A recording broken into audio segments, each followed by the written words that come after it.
Hello, welcome to Alex's Watch Workshop.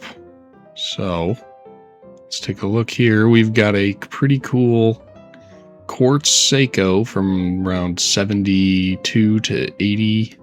I couldn't find the exact year on the movement or anything like that, so let's just go with 75. That's a 51-year-old watch. Very, very cool. And as you can see, it's disgusting. I picked this watch up from a vintage antique store for around 30 bucks, and it was listed as not running. And since it was a quartz, I could see that it was a quartz because it's right there on the dial. I assumed it probably just needed a battery, and I was correct. It just needed a battery, so I got it running and everything, kind of had it in a drawer for a minute, haven't worn it in a while. Then I started getting into actual watch building and stuff, so I figured with all these tools that I have, I could give a shot at refurbishing this thing. So, as you can see, the bracelet pretty scratched up there. Crystal is all scratched up real bad. Pitting in the crystal, it's really hazy. Kind of hard to read if the sun's in it, you know. But looks good. Pretty good sized watch. I got a pretty decent sized wrist, about 7.5, 7.75 inch wrist. I was worried at first this watch would be too small, but I think it looks pretty good. And there on the clasp, you can see Seiko SQ, meaning Seiko quartz. Show you some of the gunk in here. Yeah, look at that. This watch is from the quartz crisis era. So when quartz watches started coming around, a lot of the automatic mechanical watches stopped being made because people assumed, watchmakers assumed that was going to be the future. Even Rolex made a quartz, right? Everyone was ditching the art, if you will, of horology and making timepieces that don't require a power source such as a battery. But obviously, we know today that that isn't the case. A lot of companies have gone back to automatic, which is fun. But there you can see the crystal is pretty banged up. Case is really banged up. Someone's definitely wore this every day, which I think is cool that, it ended up in some shop. Someone's probably wore this thing every day and then something happened, got rid of it, whatever. And it ended up in a store where I bought it. So first thing is we're going to take this little spring link remover tool and try and get this bracelet off. It's pretty gunked up in there. I'm not sure if I'm going to be able to get this thing off, but we're going to give it a shot. See what we can do here. Yeah, see, the spring is moving. Oh, there we go. Okay. Awesome. We got, oh my gosh. Do you see that? What is that, hair or something sticking off there? That's filthy. Yeah, that's probably got some DNA in it or something. That's pretty nasty. Let's get the other end off there so we can finish taking this thing apart. What I plan on doing here, give you a little rundown, is I'm gonna throw all these parts in an ultrasonic cleaner, minus the case, just because I'll explain later why I'm not going to do the case. But throw the case back in there, throw the bracelet, the little end links and all that. I'll throw those in there, get those nice and clean, and then we can start working on polishing up that metal, giving it that new brushed look that I'm assuming is how it came from the factory. Oh my gosh. That yellow stuff is very concerning. I don't really know what that is. Here's the end link here. See, I was assuming this was going to just fall out, but for some reason, nothing came out. So we're going to have to, I'm assuming it's gunked up in there. So yeah, I was right. Look at that. What the heck even is that? That is disgusting. Oh my gosh. Okay, you can see it's getting all over my desk there. All these crumbs of stuff. I don't even know what they are. Yeah. Probably a good idea to clean this before I start wearing this watch on the regular. Oh my gosh, this side is even worse. Oh my gosh, it's so nasty. It's stuck to the end link. That's so gross. Okay. I probably should have been wearing gloves for this, but I guess it doesn't really matter. I'm going to wash my hands after anyway. Nasty. Need to clean off my tools here. Jeez. Alright. Well, it looks like we got the bracelet off. Nice. Yeah, see that thing? It looks like it was brushed from the factory. We'll get it nice and refinished using some of my tools here. And here we have the watch. This is all a watch is. A lot of times it's weird seeing a watch like this without the bracelet on. Yeah, let's clean that off there. Good Lord.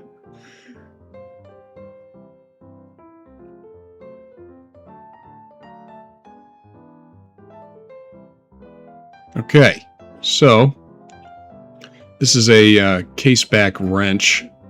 I got this thing dirt cheap off Amazon. It was like $5 maybe. I don't even know, but we're gonna get this thing on here, twist it off just like that. Very nice. I was actually kind of worried that was going to be seized on there with some kind of rust or something, so I'm very pleased that that came off so easily. Alright, batteries just floating around in there. That's cool. So here we have it. The inner workings of the Seiko SQ. Taking a little closer look here. Yeah, everything looks good. I don't see anything out of the ordinary here. One cool thing, you can see it says 2 jewels, a whopping 2 jewels in this movement. That's high quality stuff right there. So if you know, like most automatic watches have, 17 plus jewels because of all the moving parts, but since this is a quartz, I guess they got away with just needing 2 jewels, which is pretty funny. So the crown still spins, which is good. We're gonna have to figure out how to take this crown stem out, and it looks like, yes, I suspected correctly. There is a little push lever here, that little black dot. You can see it slides in. Second, it's got 2 positions for the date and the time setting. So all we have to do is take that bad boy out there. So I'm gonna grab my little metal thing here, and I'm gonna just push that button and pull a crown, and hopefully it doesn't pull a bunch of stuff out with it. Hopefully it just comes out real easy. Bingo. Look at that. Crown is removed. So now we can pop this movement out of this case. Look at this case. Disgusting. That's like probably like sweat, dirt, dust. I don't know. I don't even want to know. Honestly, I really don't want to know. That's interesting. I guess you would call it a chapter ring? I don't really know. It's attached to the crystal, which is weird. I thought it would be part of the dial surface there, but as you can see, we got the nice dial here. It's actually in perfect condition. It's perfect. Like, that's how it would probably look if I ordered a brand new one. Looks like it had a movement holder here as well that came out. Let's see. Yep, nice little plastic thing there. Got the case back here. It has a little gasket on it. We're going to use some pegwood here to pry that off. Hopefully it doesn't... Oh! Okay, I was a little worried it was going to just crumble apart. Came out pretty good. It's interesting. I was expecting a rubber... I mean, I'm sure this is a type of rubber, but it felt more like plastic. Which I'm assuming is just because this wasn't like a super waterproof designed watch, right? That was probably just to keep dust out of it. So we're gonna throw some hot water into the ultrasonic here. Get some gem oro. I love this stuff. works great. Works good if you got wedding rings or honestly any kind of jewelry. This stuff works great. I'm going a little overkill here. Looking back at this footage, I probably did not need to put that much detergent in this thing, but you know, it's my first time using it on such a absolutely disgusting piece of jewelry here, so throw the case back in there. Very nice. Get the end links in there. Those were disgusting. And the piece de resistance, the bracelet itself. So we'll throw this in here. I'm planning on running it for about 21 minutes is the setting that I have selected here. So there we go. There they are. Placed in there nice. See if we can get this thing rolling. Oh, button didn't work there. Oh, there it goes. Okay, we are cleaning. So let's see if we can see anything. Oh my goodness. Look at the stuff coming off the left side there. Whoa. That is insane. Thank God I didn't wear that thing. That was somebody's gunk. Somebody's stuff. I don't even know this. That's like DNA on there. Okay, we're gonna let that run. Let's take a look at the case here. So I was planning on replacing this crystal, so I would have been able to throw the case into the ultrasonic. You see, I have one of the most expensive tools I've ever owned, I think. A nice CVS toothbrush here. And that's gonna do the trick for manually cleaning these little nooks and crannies here. As I was saying, though, I was planning on replacing the crystal. Problem is, I didn't know that the chapter ring was going to be basically applied to the crystal. I couldn't find any information on whether that is the case for all of them, or if this was some kind of special model. You can see how hazy that crystal is. Jeez. Yeah, I'm not really sure, so I had to leave it on there. Looks like ultrasonic's done. Look at that. That's disgusting. Nice and clean.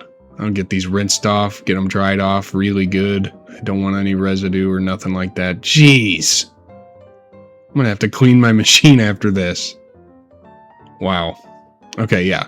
As I was saying, though, that chapter ring, I guess you would call it, is literally like underneath the crystal and above the case. So it's like sandwiched in there.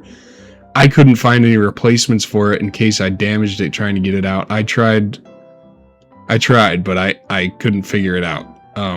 So I figured, let's just leave the crystal in place. I don't have a crystal press. That's on my wish list here. So as you can see here, we got some gunk that didn't get cleaned very well with the toothbrush, so we'll have to hit it with some pegwood here. Let's see. Yeah, you can see it's flaking off there. Yeah.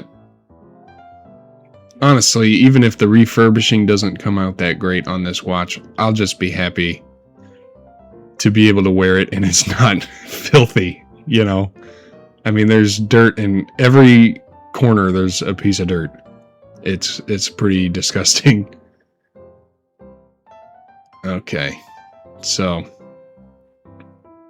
clean up in here, get all these nice and get that gunk out of that reservoir there. Use some Rodico, clean it up.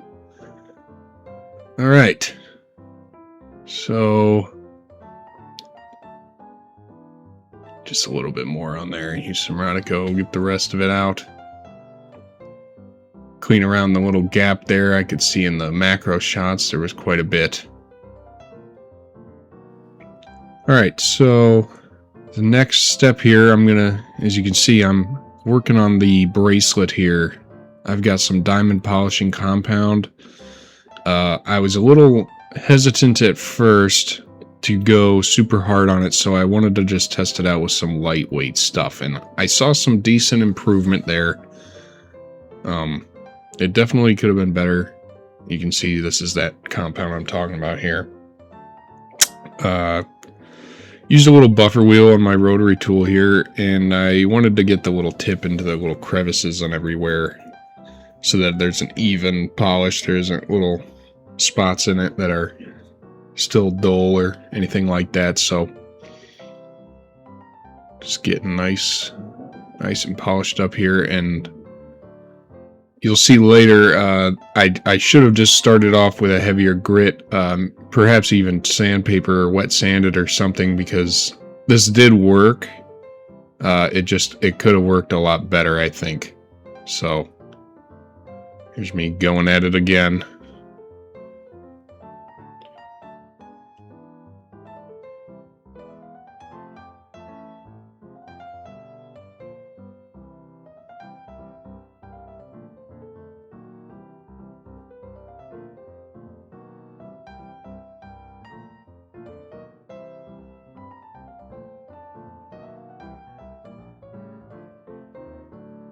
Alright, so looks like I've completed that standalone piece, and I just wanted to see what it looks like up next to each other. The old on the left, new on the right. It's better. You can see the luster is kind of back in the metal. It's not so black looking or like darkly tinted, I suppose. It could be better though. You can see some of those deep gouges are still there. I'm not pleased with it. I know I can do better. Let's do that.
And so right here, you can see I'm using this green stuff. That's a Brillo pad from my local Kroger.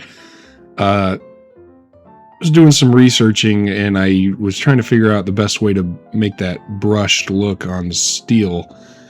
And a lot of people said a good budget-friendly, like way to do it is just use some Brillo pad. There's a couple different types. The maroon pad is, I believe, a little harder of a grit, and that usually makes it look a little better.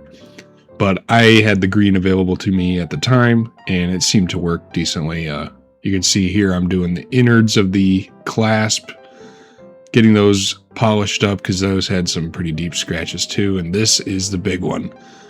This is the clasp, so I sanded the crap out of this thing. Got all those scratches out and went at it with the Brillo to see if I can get that brushed look back on there. And I noticed there's still some like hazy spots near the Seiko lettering because I couldn't get in there obviously with the Dremel.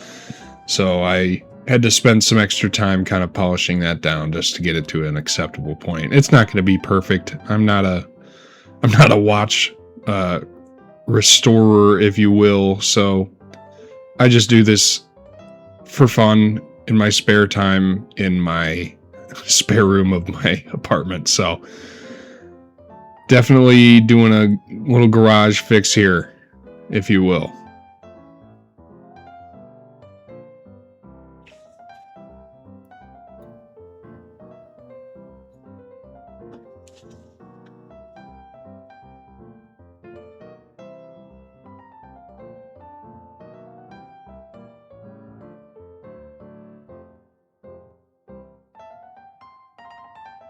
All right, so let's apply some brushing to the innards there. I think that'll just make it look better. I know it's probably supposed to be polished, but I like the way a brushed metal looks, so took some creative liberties there and throw it one more time in the ultrasonic. Get her all cleaned up, get all that extra polish compound off, and then we can take a look at the main case. So, the crystal here, still kind of concerning me. At this point, I'm still figuring out whether what I want to try to do with it. Oh wow, look at that. Yeah, the bracelet came out great. I mean, there's hardly a scratch on it. The luster is there, right? Clasp, there's maybe one or two scratches on there, and that's it. I hit it with a little polishing rag here. See if we can clean it up, but is it perfect? No. But perfect isn't really what I was looking for. I just wanted it to not be so like flashy when the light hits it and you see all those different scratches. So let's start refurbishing the case here. These end links here had that kind of curved concentric brushing to it. So I'm just using some 450 grit sanding sticks here to kind of follow the contour of it. I think that's coming out great. Yeah, that looks good. About the crystal, though, the crystal is going to be the problem here, right? So, did some research. It is possible to polish a mineral crystal. This is what's called a hardlex mineral crystal. I don't know if it's actually hardlex or if it's just generic mineral crystal, but that's going to be tricky, right? A lot of people say, no, it can't be done. Other people say, yes, it can be done. I figured I'd as well give it a shot. Worst comes to worst, I'm out $30 and I don't have a watch. A cool vintage Seiko to wear. Oh well, right?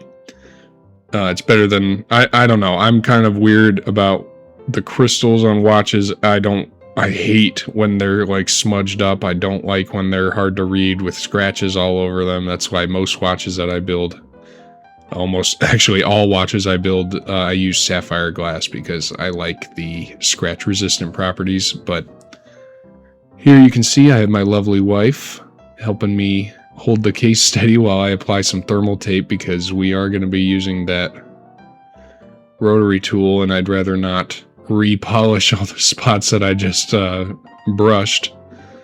So here it is. We're gonna hit this thing. Oh yeah, off camera here I polished up the bezel a little bit just because I thought maybe that'd look cool, give it some contrast. But the hard thing about this, right, is we're gonna have to get those scratches out pretty aggressively because most of them are really deep into the crystal. So just like a simple little buffing is not going to do the trick, right? It might get rid of that haze that I talked about earlier, but it's not going to fix the actual damage to the crystal there. So you can see as you watch the video here, I'm actually kind of figuring it out as I go. I've never done this before, right? Maybe that can be an inspiration to any of you watching. I don't know what I'm doing half the time. I kind of Google some stuff, use some common sense, try and think like, what could I do to fix this, right? So first things first, I wanted to go at it with the little 450 grit of the diamond paste, just to see what I could do here without maybe going too drastic. Kind of moved my way up on the polishes here from like 450 all the way up to 80,000 grit just to see what I could do. And that process took a little bit longer than I thought it was going to be, and than it was going to take. I was doing this for about 3 hours, maybe, probably till the end result there. I've sped up a lot of this footage, so here you can see I'm gouging out those huge scratches because the diamond polish wasn't cutting it. It was arguably making it worse because it was more easy to see where the scratches were because the rest of the glass was so clean. So this is the hard part, right? So I gouged them a little too deep. So I had to really polish this freaking thing up. Like, obviously it didn't come out perfect. I could have probably just replaced the crystal, but like I said with the chapter ring there, I didn't want to risk it. So about 3 hours of wet sanding and buffing with diamond grit, diamond paste, I got it to an acceptable level. But you can see in this time lapse, my arm was hurting, my wrist was hurting. There was polish all over my shirt, all over my pants, all over my workbench here. It was insane. Definitely a little more hands-on than I thought it was going to be. I probably could have just left the crystal alone, but oh my gosh. Yeah, do you see how filthy I am? I'm just drenched in polish. It's all over my pants. It's all over the place. This was about 4:30 in the morning. My wife actually came out of bed, scared the crap out of me, like jump scared me, because it was so quiet in the house. And she comes up behind me and says, like, "What are you doing? It's 4:30 in the morning. Come to bed." And I was like, okay, yeah, I probably got a little too sucked in here. But, you know, that's kind of what happens with hobbies like this. You get sucked in. So, boom. Got it done. A little pissed off at this moment here. Took way too long. It re-dirtied like pretty much everything that I worked on. I'm going to have to re-clean the whole case, get all the polishing compound that seeped in through the thermal tape there. Definitely, I wouldn't consider the way I just did all this stuff best practices, right? But like I said, I'm doing this stuff in my spare room for fun. I'm not trying to, you know, have it sit on the bench for like 2 months while I get everything super perfect.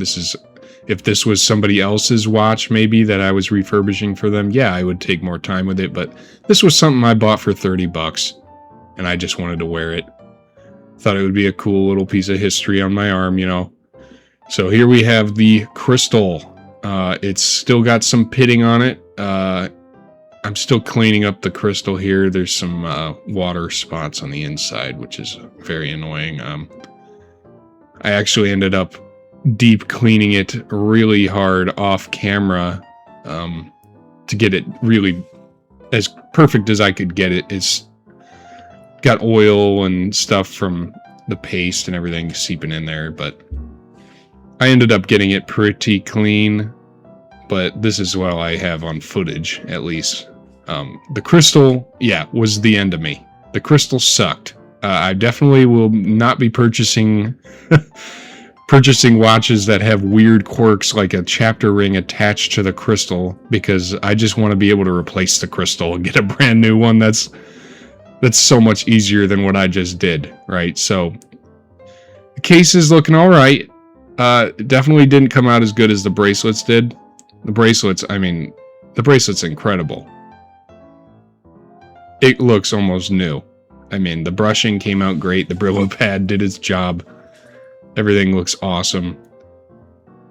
I mean, just look at that. It's nuts. So I guess the next step here is to put the watch together. So here we have the case. We're going to have to put that movement back in. I had it nice and dust free. Man, I just can't believe how good that dial held up. So here we have, flip the case upside down here and gently pick this thing up. You can see I threw some gloves on. I do not want to smudge this thing up. So we can just kind of gently set that in there. I see I'm trying to figure out if the movement goes in first and then the holder, and I believe it is the movement first, then the holder to clamp it in. So we get this kind of in there. It's kind of sitting kinked right now. I think I'm going to use some Rodico and lift this up just to get it to seat in there. Perfect. Boom. Just like that. That's what I wanted to see. We'll get this movement ring, find the little gap for the crown stem. There it is on the left. Pop that bad boy in there.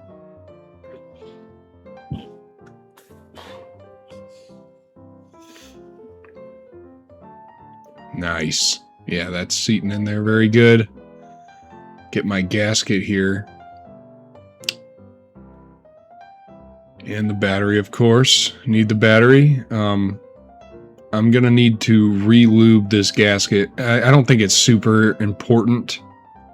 I'm not going to be wearing this in water or anything, but I did have this gasket lubrication tool here. It kind of cleans it off a little bit too, so figure why not do it.